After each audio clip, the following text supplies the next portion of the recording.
This Friday night, not only do we get to witness the Rugby World Cup open with an absolutely huge group game between France and the All Blacks, but we'll also witness an absolutely huge head-to-head at number 8 between France's Gregory Alldritt and the All Blacks' Ardie Savea's.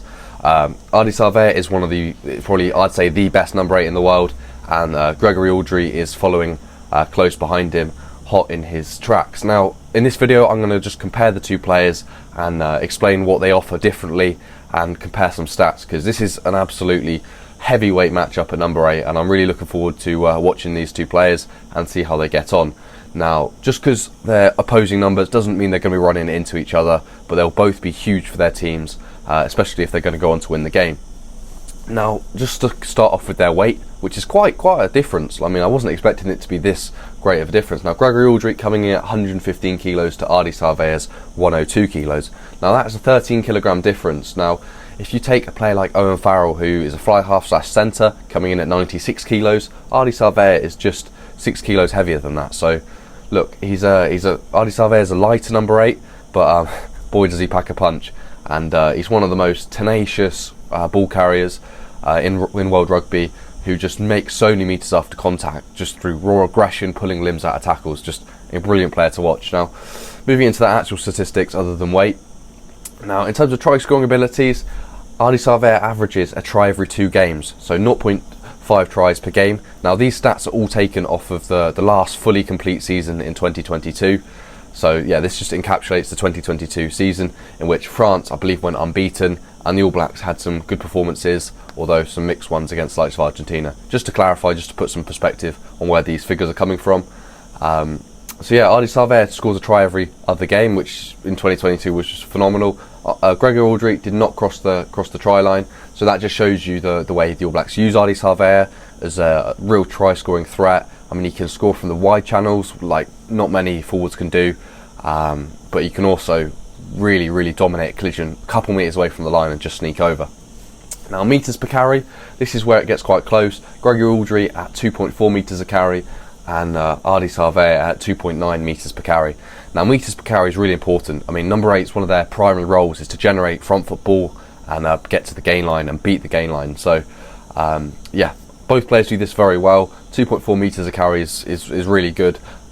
These numbers may be inflated by a number 8 being sort of next to the fullback, where the fullback pops them the ball and they crash it up. Sort of, you see Rob Valentini do that a lot, so Valentini's numbers may be really high, but maybe he just gets the beneficial situation where he gets to gain a lot of running metres without actually taking it into contact. Defenders beating, this is where Ardie Savea really excels. 0.9 defenders beaten per game, so nearly 1 a game, and then Gregory Alldritt coming in at just 1 every 2 games. Now, defenders beaten isn't that important for number 8, it's more about the momentum you can generate, but this just shows that Ardie Savea is the sort of player that goes above and beyond in terms of his ball carrying ability.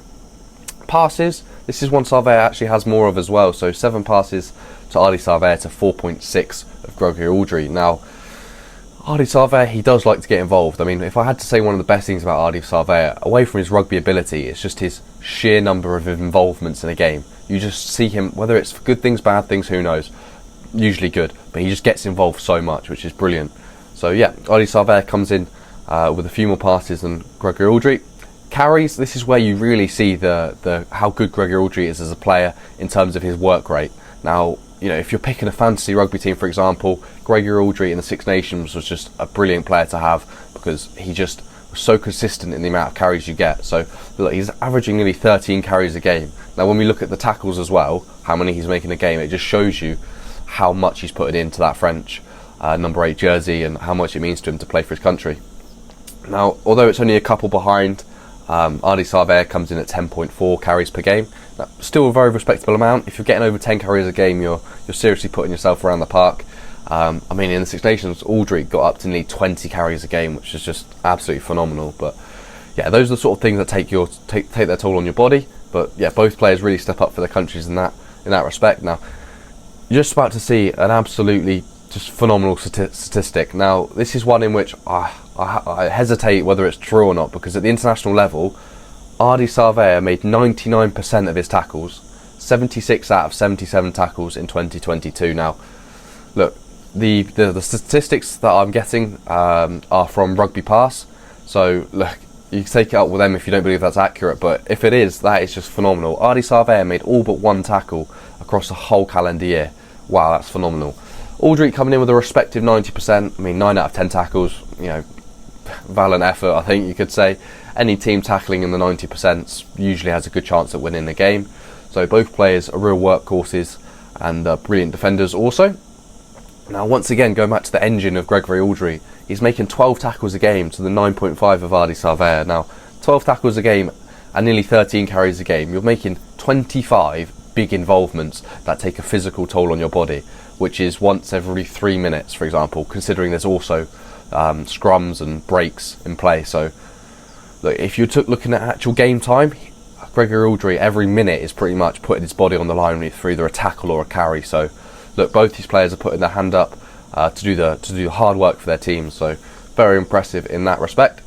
Now, further impressive from Grégory Alldritt is he actually makes 1.8 turnovers a game. He wins the ball 1.8 times. So, this can come from a jackal at a ruck or an intercept, although you don't see too many of them from him. So, look, incredible over the ball, you could definitely say. So a turnover can come as literally him picking the ball up and then great counter-attacking opportunity, or a penalty, so the referee awards a holding on penalty, usually in your favour.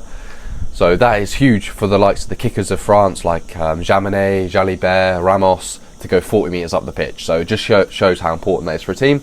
Now, 0.75 per game turnovers, not bad at all. I mean, it's pretty much every game you're getting one, or every sort of 4 games you're getting 3 turnovers, which is still very good. That stat did surprise me a little bit, because I thought Ardie Savea got over the ball a lot. Now, this may be weighted towards the fact it's in 2022. Maybe in 2023 was when I've perceived him to be nicking a lot more ball, but on both sides of the coin, that is very impressive. Now, moving on to the sort of stats that you want to be as low as possible. Penalties conceded. Now, Grégory Alldritt is at 1.4 penalties conceded per game. Now, as an Englishman who has the Maritoji playing at lock, I certainly know what the consequence to a team is when they're conceding too many penalties. 1.4 penalties per game is a lot. I mean, to be able to get 1.8 turnovers, you have to take some level of risk, which I fully understand. But 1.4 penalties per match is quite high. So that's something Grégory Alldritt this season will definitely have. I think he has tightened up on it. But we'll look to continue to do so. Ardie Savea looks to be a very, very clean and disciplined player in the fact that he only concedes, a penalty every 4 games at 0.25 penalties a game. So look, that is a massive stat if you look in the context of a rugby match and how important penalties are. Kicking at goal, 3 points, those are the sort of things you have to balance out. Whether is it worth the risk of going for that turnover if there's a 50% chance that I'm going to get penalised? Maybe, maybe not. You can make up your minds yourself. Turnovers conceded. Grégory Alldritt with 2 turnovers conceded a game, running along with the same theme that apologies. With how good he is attacking wise, you do take some risks to concede turnovers through intercepts and the like. I think you can gauge by now that I'm a little bit ill, so apologies for this, guys. On the other side, Ardie Savea, 0.6 turnovers conceded a game, so a little bit less risky, a little bit more conservative, leads to less turnovers conceded. So look, you don't want to be given turnovers, especially with what is with France and New Zealand an incredibly dangerous attacking back line. If you knock that ball on, or you're jackling and they take it, or anything like that, you just give the ball away in a very vulnerable position to concede tries. So look, those are some stats breakdowns. I think you can say both of them are phenomenal players. Grégory Alldritt, probably the player that gets through the more work rate of the two, and Ardie Savea is the probably more tenacious and aggressive ball carrier. That's how I break it down. Not much between them in terms of defence, with Ardie Savea's incredible stat of 99% tackle completion, and Grégory Alldritt with the stat of a considerable amount of tackles per game. So look, these are 2 absolute hugely important players for their teams alike, and it'd be great to see how they get on this Friday. And it's going to be one hell of a match, and I've got a little bit more content also coming throughout the week, gearing up to that game. So look, if you did enjoy this video, please do share it around with all your rugby friends that we'll be looking forward to this game. I personally, I just cannot wait. It's going to be one hell of a match with an amazing atmosphere. So yeah, thank you very much for watching. Let me know in the comments below what you think of these two players, and yeah, who's going to come out on top. And yeah, I'll see you in the next video.